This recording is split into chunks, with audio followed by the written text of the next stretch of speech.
Hai,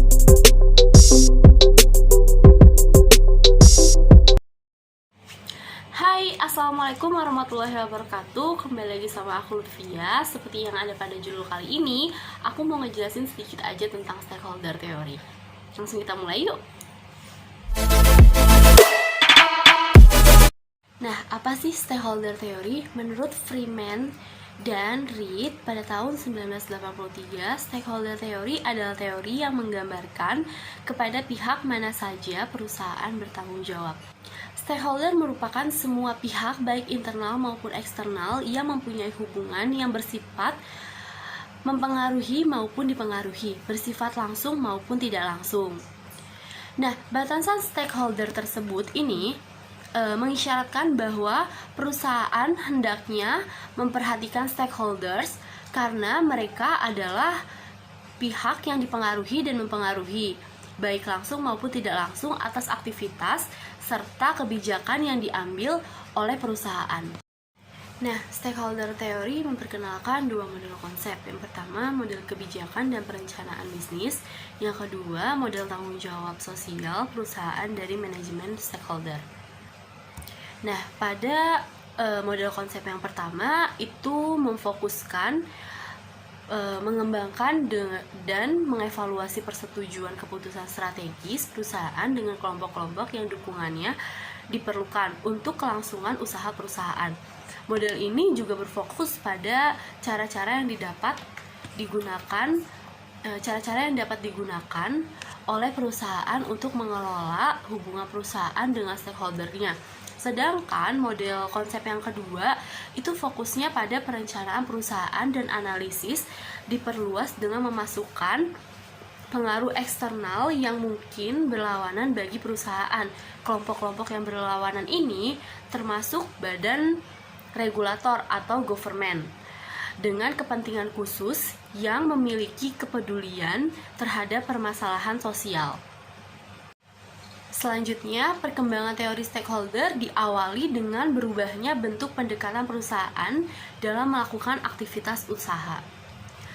Lesmana dan Taringan pada tahun 2014 menjelaskan terdapat dua bentuk dalam pendekatan stakeholder, yaitu Old Corporate Relation dan New Corporate Relation. Perbedaan yang mendasar dari kedua pendekatan ini terlihat dari segi penekanan bentuk pelaksanaan aktivitas perusahaannya. Kalau yang Old Corporate Relation itu menekankan pada bentuk pelaksanaan aktivitas perusahaan secara terpisah, yang setiap fungsi dalam sebuah perusahaan itu melakukan pekerjaannya tanpa adanya kesatuan di antara fungsi-fungsi tersebut.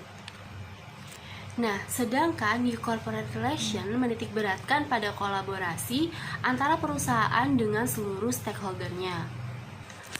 Hubungan perusahaan dengan internal stakeholder dibangun berdasarkan konsep kebermanfaatan bersama, sedangkan hubungan dengan stakeholder di luar perusahaan itu bersifat fungsional yang bertumpu pada kemitraan. Sehingga dapat dikatakan bahwa pendekatan New Corporate Relation mengeliminasi jarak di antara para stakeholder perusahaan.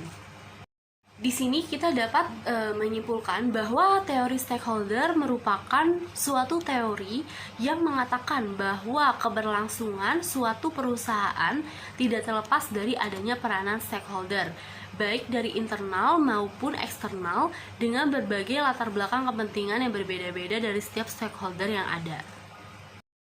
Nah, di stakeholder teori ini terdapat dua variabel yang memiliki hubungan. Yang pertama itu adalah variabel corporate social performance, dapat menjadi strategi perusahaan untuk memenuhi kepentingan dari para stakeholder akan informasi non-keuangan terkait dampak sosial dan lingkungan yang timbul dari adanya aktivitas perusahaan. Nah, semakin baik penerapan corporate social performance ini oleh perusahaan, akan semakin membuat stakeholder memberikan dukungan penuh kepada perusahaan atas segala aktivitasnya yang bertujuan untuk meningkatkan kinerja dan mencapai laba yang diharapkan, dan juga meningkatkan kesejahteraan bagi karyawan, pelanggan, dan masyarakat lokal, sehingga diharapkan terjalin hubungan yang baik antara perusahaan dengan lingkungan sekitar. Yang kedua itu ada knowledge management, salah satu cara untuk perusahaan menghadapi persaingan dan tuntutan yang semakin tinggi. Karena pengolahan sumber daya perusahaan juga dianggap perlu untuk meningkatkan efisiensi dan efektivitas perusahaan. Salah satunya pengetahuan yang kini dipandang sebagai sumber daya strategis utama untuk kelangsungan hidup perusahaan. Nah, pihak stakeholder internal turut berperan aktif dalam mengelola manajemen perusahaan agar dengan keikutsertaannya dalam pengelola manajemen pengetahuan dan meningkatkan mutu pengetahuan di dalam organisasi itu sendiri sehingga dapat meningkatkan kinerja manajemen. Dengan meningkatkan kinerja manajemen akan mempengaruhi stakeholder eksternal sehingga stakeholder eksternal yakin bahwa perusahaan tersebut bisa bersaing dalam era globalisasi seperti saat ini serta dapat mencapainya tujuan perusahaan.